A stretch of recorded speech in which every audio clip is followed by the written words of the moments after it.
Assalamualaikum warahmatullahi wabarakatuh. Waalaikumsalam warahmatullahi wabarakatuh. Alhamdulillahi wahdah, wassalatu wassalamu ala man la nabiyya wa la rasula ba'dah, Sayyidina Muhammad ibn Abdillah wa ala alihi wa sahbihi wa man tabi'ahu wa wala. Amma ba'du, faqad qala Allah ta'ala fi ayatihil karimah, a'udzu billahi minasy syaithanir rajim, bismillahirrahmanirrahim.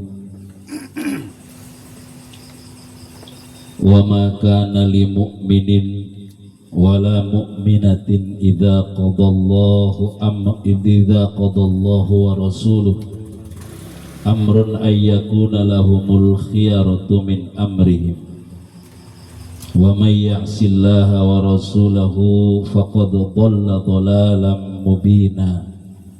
Al-ayah. Wa qala an-nabiy sallallahu alaihi wa alihi wasallam, taraktu fikum amrayni lan tadillu ma tamassaktum bihima, kitaballahi wa sunnata rasuli.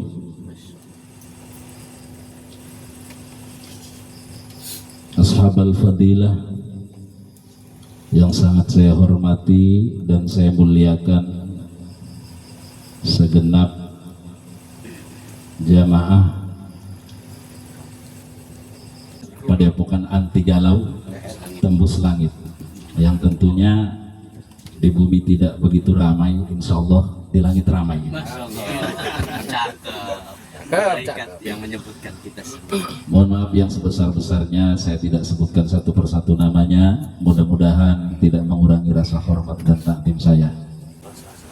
Para jemaah yang saya muliakan, pada kesempatan malam hari yang berbahagia ini, mari kita sama-sama memanjatkan puji rasa tasyakur kehadirat Allah Subhanahu wa Ta'ala atas segala nikmat dan karunia yang telah diberikan dan akan selalu terus-menerus diberikan kepada kita.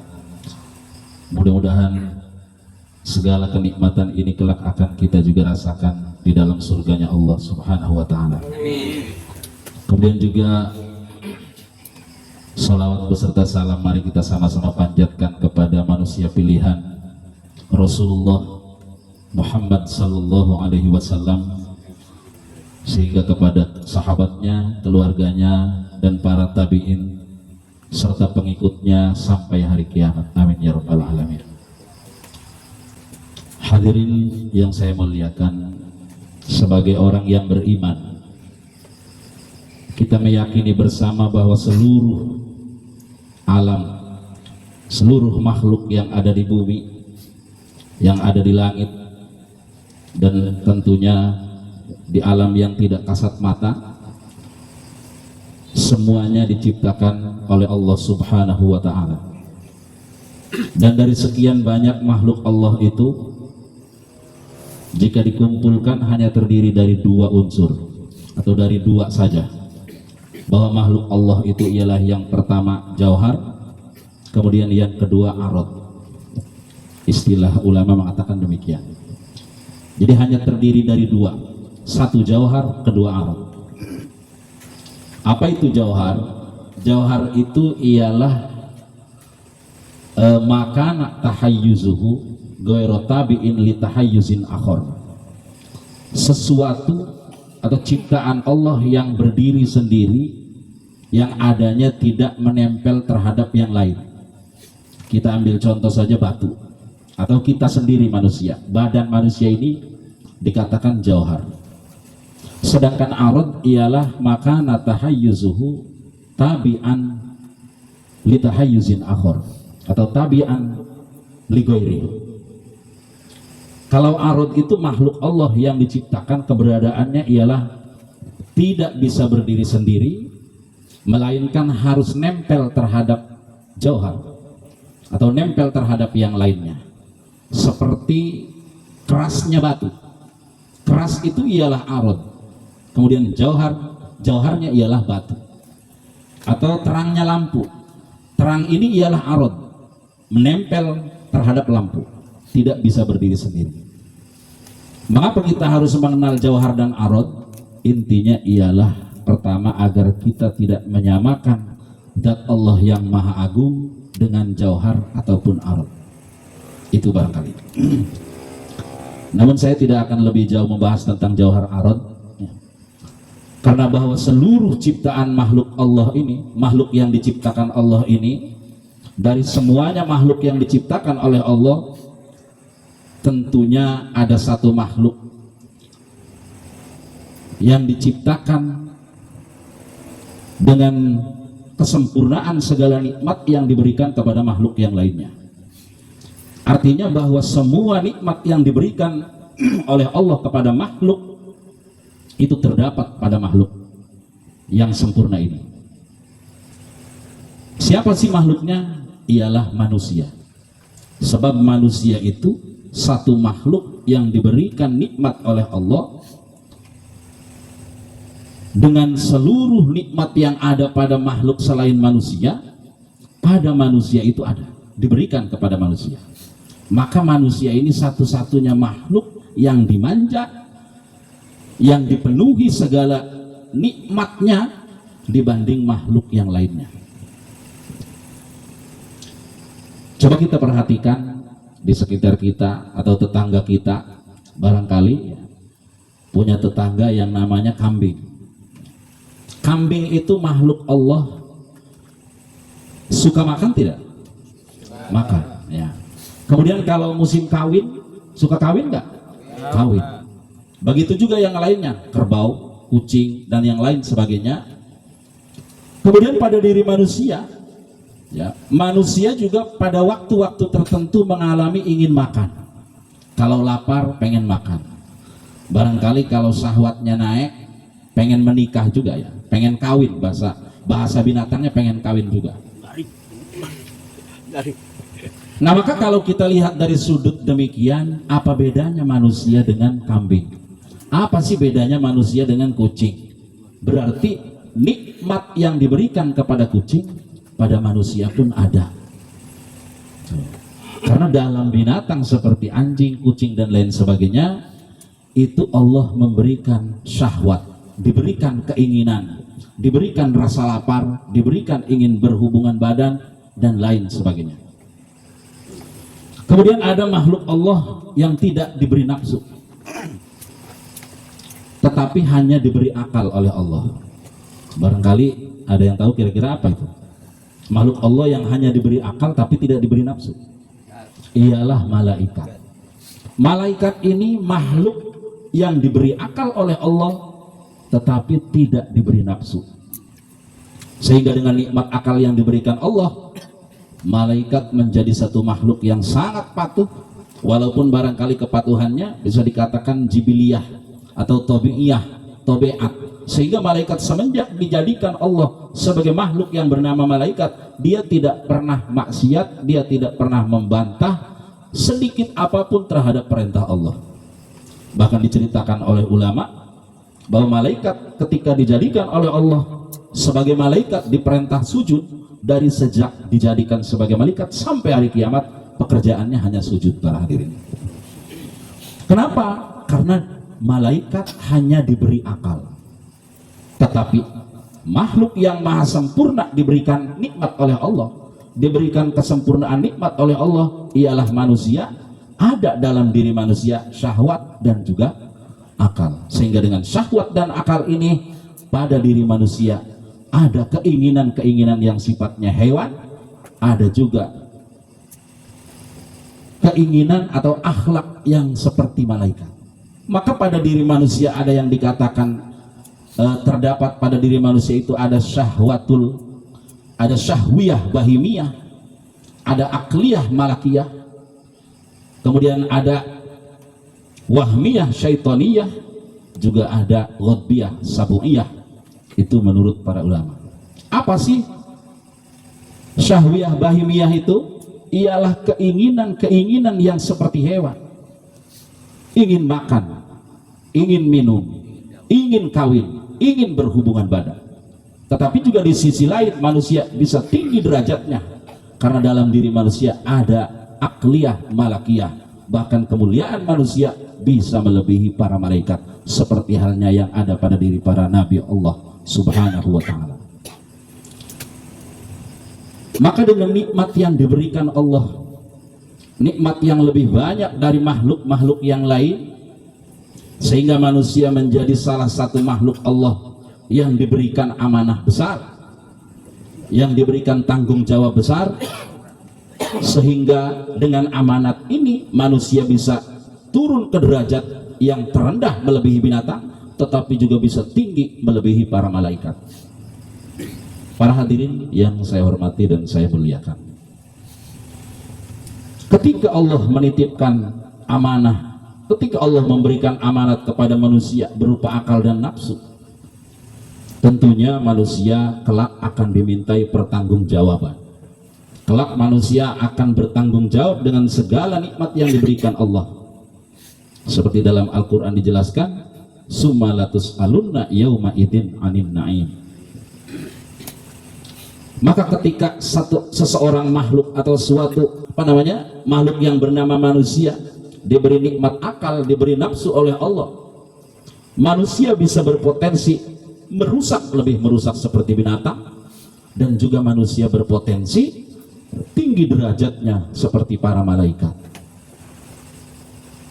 Maka pada kenyataan yang seperti ini, dalam keadaan manusia ini diberikan amanat yang sangat besar, sehingga barangkali kita berpikir, ya kita bertanya, apa sih yang bisa menyelamatkan manusia sehingga menjadi diangkat derajatnya mulia, tinggi seperti malaikat? Tentu jawabannya ialah manusia yang dibimbing oleh aturan-aturan agama, manusia yang segala tindak tanduknya mengikuti aturan-aturan Allah, mengikuti aturan-aturan agama.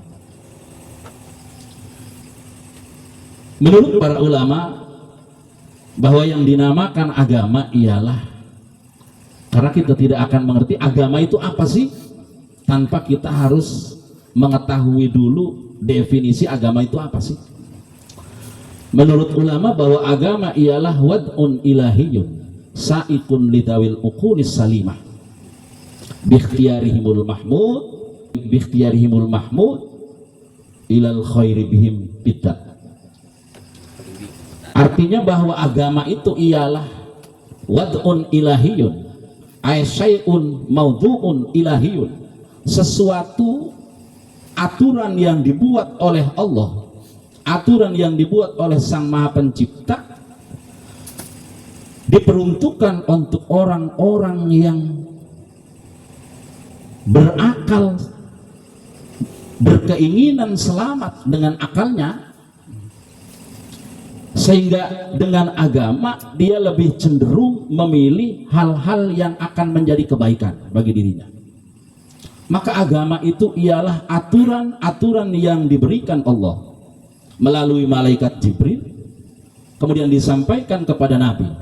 Allah yang maha agung, Allah yang maha tinggi memberikan aturan-aturan ini kepada malaikat Jibril yang mulia untuk disampaikan kepada Nabi yang agung Muhammad sallallahu alaihi wasallam, kemudian untuk disampaikan juga kepada manusia sebagai umatnya agar dapat melaksanakan perintah-perintah Allah, yang perintah itu hikmahnya ialah untuk kebaikan kehidupannya baik di dunia ataupun di akhirat. Nah, maka karena agama ini satu hal yang dibuat, diatur oleh Zat yang Maha Agung, dibawa oleh makhluk yang mulia ialah Jibril, kemudian juga disampaikan oleh makhluk pilihan Allah, tentunya pasti kita saja beranggapan bahwa agama ini bukan hal-hal yang tidak baik. Pasti agama ini ialah ajaran atau aturan-aturan yang sangat luar biasa, Nah, maka ketika manusia ingin memperoleh kebahagiaan dunia ataupun akhirat, mutlak syaratnya ialah harus beragama. Harus beragama. Dan agama itu ialah hanya satu. Agama yang hak ialah hanya Islam. Inna dina indallahil Islam.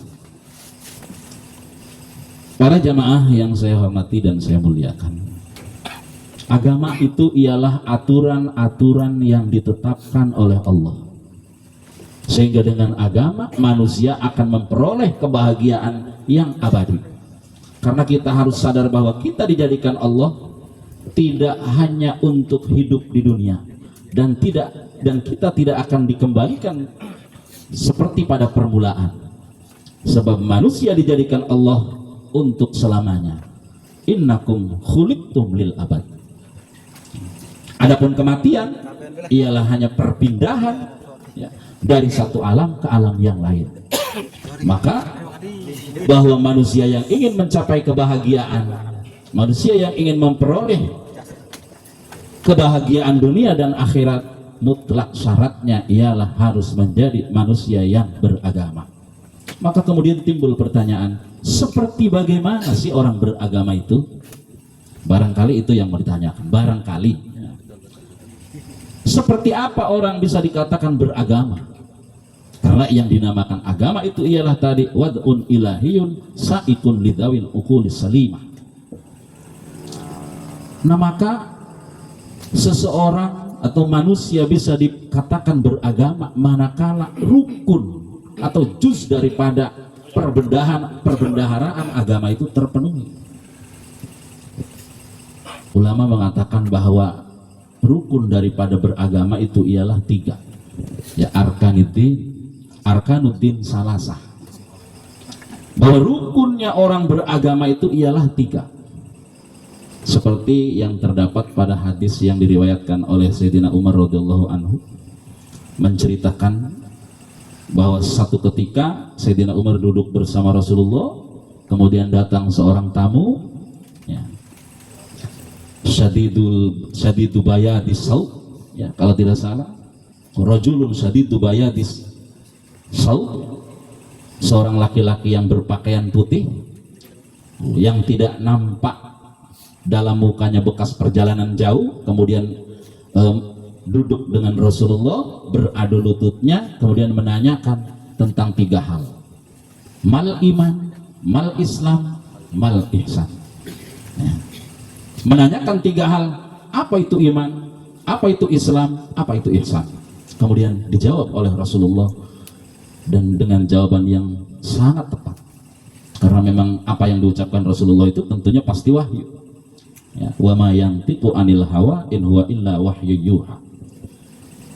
Nah, maka yang 3 ini ialah iman, Islam, dan ihsan, itu sebagai rukun daripada agama.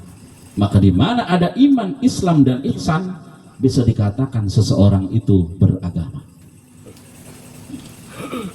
Artinya ketika satu saja tidak ada, maka tentunya kalau kita balikan, tentunya belum bisa disebut beragama. Ada Islam, tidak ada iman, belum beragama. Ada iman, tidak ada Islam, juga belum beragama.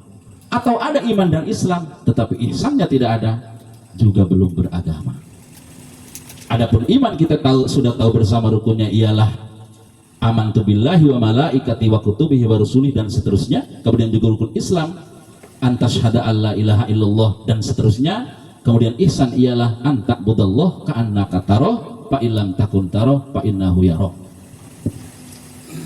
Jadi yang 3 ini ialah merupakan unsur atau rukun daripada agama. Ketika 3 ini ada, manusia dikatakan beragama. Namun pada pelaksanaannya, secara tartibnya, barangkali kalau harus didahulukan mana dahulu, yang harus didahulukan mana.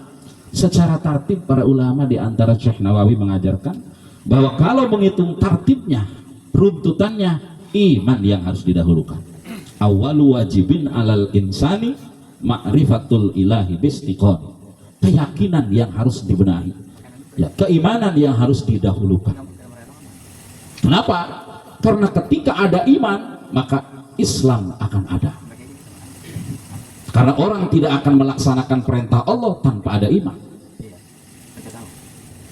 Maksudnya orang yang beriman pasti akan melaksanakan perintah Allah. Di mana ada iman, tentu ada Islam. Ya. Walaupun barangkali ada Islam, imannya belum tentu ada. Tapi kalau orang beriman, pasti melaksanakan sholat. Ya, salah satu perintah Allah, sholat. Di mana orang beriman, pasti sholat, pasti melaksanakan perintah Allah. Walaupun ada orang yang sholat, tapi belum tentu beriman. Mana contohnya orang yang sholat belum tentu beriman? Ya sholatnya yang tidak karena Allah. Barangkali sholatnya orang-orang yang hanya pencitraan saja, atau sholatnya orang-orang yang hanya ingin pencoblosan saja. Ya, ada umroh, ada haji, tapi tidak ada iman. Maka kalau secara runtutan, iman harus didahulukan. Awal wajibin alal insani ma'rifatul ilahi bistiqoni. Ketika ada iman, pasti ada Islam. Ya. Ketika keyakinan seseorang benar, maka keislamannya akan terlaksana. Walaupun tidak setiap pelaksanaan rukun-rukun Islam itu dibarengi dengan keimanan. Tetapi antara iman, Islam, dan ihsan pada hakikatnya harus selalu ada. Ya. Sehingga manusia sangat perlu bagaimana dalam keimanannya bisa dibenarkan, bagaimana dalam pelaksanaan Islamnya juga dibenarkan, pun bagaimana dalam pelaksanaan ihsannya sesuai dengan apa yang diperintahkan oleh Allah Subhanahu wa ta'ala. Kemudian para hadirin yang saya hormati dan saya muliakan, tentu kita bertanya, siapakah yang membenarkan keimanan seseorang? Siapa yang mengatakan iman manusia itu benar? Siapa yang menilai bahwa keyakinan seseorang itu benar menurut agama? Tentunya ialah Allah. Tetapi kan kita tidak tahu ya bagaimana Allah menilai keimanan kita. Maka yang menilai ialah delegasinya Allah, utusannya Allah ialah Rasulullah Sallallahu Alaihi Wasallam. Dan kemudian juga barangkali kita berpikir, kalau memang iman itu yang menilai kebenarannya ialah Rasulullah, kita hidup di zaman bukan di zaman Kanjeng Nabi Muhammad Sallallahu Alaihi Wasallam. Makanya tidak mungkin Rasulullah yang menilai langsung, atau para sahabat, atau para tabi'in, atau tabi'in. Kita juga tidak hidup di zaman mereka. Tetapi walaupun Rasulullah sudah tidak ada, para sahabat juga sudah tidak ada, para tabi'in sudah tidak ada peninggalan Rasulullah, ada pusaka Rasulullah yang ditinggalkan untuk menjamin kebenaran suatu keyakinan, membenarkan suatu amaliyah, baik yang zahiriyah ataupun yang i'tiqadiyah. Tentunya ialah para ulama yang berkompeten. Sebab dalam satu hadis dikatakan, kata Nabi, al ulama warasatul anbiya. Artinya tentu yang membenarkan keimanan manusia seperti kita ialah ulama. Kalau ulama yang membenarkan keimanan kita, berarti keyakinan kita standarnya harus menurut para ulama ahli akidah. Ahli akidah yang bagaimana? Ulama yang bagaimana? Ulama yang diterangkan dalam hadis Nabi sebagai golongan ahlu sunnah wal jamaah. Barangkali ya sekedar mengingat-ingat saja, karena ahlu sunnah wal jamaah ini satu keyakinan atau satu golongan yang dijamin keselamatannya oleh Rasulullah, seperti dalam sebuah hadis ya, kurang lebih begini bunyinya ya. Iftaraqal yahudu, saya lupa redaksi hadisnya ya, saya bahasa Indonesia kan saja. Golongan Yahudi terpecah menjadi 72 golongan. Kemudian golongan Nasrani juga terpecah menjadi 70, berapa itu ya? Ya. Kemudian fasataf tariku ummati ala salasin wa sab'ina firqah, kata Nabi. Kulluhum binar illa wahidan umatku nanti akan terpecah menjadi 73 golongan, yang kesemuanya akan ke neraka, kata Nabi, illa wahidan, kecuali satu. Kemudian sahabat bertanya, wa mal wahid ya Rasulullah, siapa yang satu itu? Nah, macam-macam ya diriwayatkannya. Ada yang mengatakan ahlus sunnah wal jamaah atau al jamaah. Sehingga barangkali kita sebagai orang yang sangat awam dengan apa itu ahlus sunnah wal jamaah, kemudian ulama mengatakan bahwa yang dikatakan ahlus sunnah wal jamaah ialah ahli sunnah. Apa itu ahli sunnah? Ahli sunnah itu dalam hal amaliyah, dalam hal i'tiqadiyah, mengikuti sunnah, berarti mengikuti Quran, sebab Quran ialah sunnahnya Kanjeng Nabi, harus berdasarkan kepada Quran. Kemudian juga harus berdasarkan kepada hadis, karena memang hadis ialah ucapan Rasulullah Sallallahu Alaihi Wasallam. Tetapi juga harus sesuai dengan jamaah, dengan para sahabat, dengan para ulama yang bersepakat di ketika itu. Itu namanya al-jamaah. Sebab kata Nabi, ya, la tajtami'u ummati ala dolalah. Ijma' para ulama, kesepakatan golongan-golongan para sahabat itu berpotensi tidak akan menyesatkan. Maka ahlus sunnah wal jamaah itu garis besarnya ialah golongan yang berpatokan kepada Quran dan hadis dalam melaksanakan amaliyah, dalam melaksanakan ibadah, i'tiqadiyah dan lain sebagainya, berdasarkan golongan banyak, berdasarkan kesepakatan orang banyak. Tidak sedikit-sedikit seperti zaman sahabat. Ada yang mengatakan bahwa zakat itu tidak wajib, zakat itu tidak diwajibkan setelah Rasulullah meninggal, dan ini sahabat juga. Kalau tidak salah itu dikatakan golongan ahlul yamamah, orang penduduk daerah Yamamah. Ulamanya mengatakan bahwa zakat setelah Rasul meninggal tidak wajib. Ya, karena apa? Karena dalam Al-Quran, khudh min amwalihim shadaqatan. Ya. Itu perintahnya untuk Nabi. Ketika Nabi meninggal, jadi sudah tidak ada kewajiban zakat lagi. Tetapi para sahabat, ulama-ulama yang banyak tidak membenarkan pendapat itu. Singkatnya kemudian diperangi, karena memang itu tidak menurut pendapat orang banyak. Nah, maka dalam hal kita berkeyakinan melaksanakan syariat atau melaksanakan rukun-rukun Islam, harus mengikuti aturan-aturan para ulama. Artinya jika kita ingin benar dalam hal melaksanakan agama, melaksanakan rukun agama secara i'tiqadiyah kah itu, atau amaliyah zahiriyah kah itu, atau cara berakhlak kah itu, maka harus mengikuti aturan ulama, aturan ulama-ulama yang telah disepakati, sehingga iman kita tidak diragukan dan tidak menjadi perdebatan. Itu yang dinamakan ahlus sunnah wal jamaah. Dan tadi rukun agama itu 3, harus ada iman, Islam, dan ihsan. Bagaimana mengatakan keimanan itu benar? Maka harus mengikuti ajaran-ajarannya para ulama tauhid. Bagaimana kita harus mengikuti Islam secara benar? Maka harus mengikuti ajaran-ajaran ulama fikih. Bagaimana kita harus berakhlak yang benar dalam menyampaikan ibadah? Kita harus mengikuti ajaran-ajaran ulama tasawuf. Maka 3 disiplin ilmu ini, akidah, fikih, dan tasawuf, menjadi satu ilmu yang hukumnya fardu ain. Maka pada kesempatan malam hari ini, tentunya barangkali ya, bagaimana kita ingin mendalami agar akidah kita benar menurut para ulama yang sesuai dengan perintah Allah dan Rasulnya.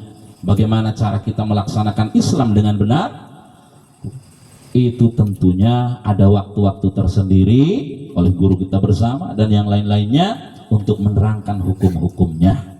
Karena satu amaliyah ibadah seperti sholat saja itu tidak akan diterima manakala akidahnya belum benar. Seperti orang-orang yang tidak mengerti tentang tata cara sholat saja, walaupun keimanannya ada, itu barangkali sebagai kesepakatan para ulama mengatakan sholatnya tidak sah. Itu untuk orang yang akidahnya sudah benar. apalagi yang belum benar. Karena setiap pelaksanaan ibadah harus sesuai dengan yang dikehendaki oleh syara. Maka sebagai orang Islam kita wajib mengetahui peraturan-peraturan, syarat-syarat dan rukunnya. Pelaksanaan ibadah kita yang tidak kita mengerti, tidak mengerti syarat dan rukunnya, sudah disepakati oleh para ulama bahwa hukumnya tidak sah, ya. Kurang lebih begitu ya, tidak sah hukumnya. Sedangkan manakala tidak sah, haram dilakukan. Kalau tidak sah seperti sholat tidak membaca Fatihah, sah tidak sholatnya? Tidak, karena kata Nabi, la sholat liman lam yaqra fatihatal kitab. Ada yang mengatakan begini, sudah sholat aja, Allah tahu kok. Nah, Allah maha tahu kok. Ya tidak sah. Kalau dilaksanakan sholat tanpa Fatihah, haram hukumnya. Bahkan dengan Fatihah pun, kalau Fatihahnya salah, sholatnya tidak sah. Tentunya dengan tafsil-tafsil barangkali ya. Ya Pak Kiai ya, dengan tafsil-tafsil. Apakah dia belajar? Kebodohannya bisa dikatakan bodoh makdur atau tidak? Itu barangkali nanti dibahas. Tapi yang jelas pelaksanaan apapun, terlebih lagi ibadah, ketika dilakukan tanpa ada pengetahuan, tidak boleh, tidak dibenarkan, bahkan hukumnya dosa. Sholat tanpa ilmu dosa, puasa tanpa ilmu dosa, haji tanpa ilmu dosa. Tentunya juga tadi dengan pengecualian. Tanpa ilmu ini bodoh apa bagaimana? Bodohnya sebab tidak belajar atau bagaimana? Itu barangkali para jamaah yang saya hormati dan saya muliakan, ya, sekelumit sekedar mengingatkan diri sendiri dan kita bersama, mudah-mudahan ada manfaatnya.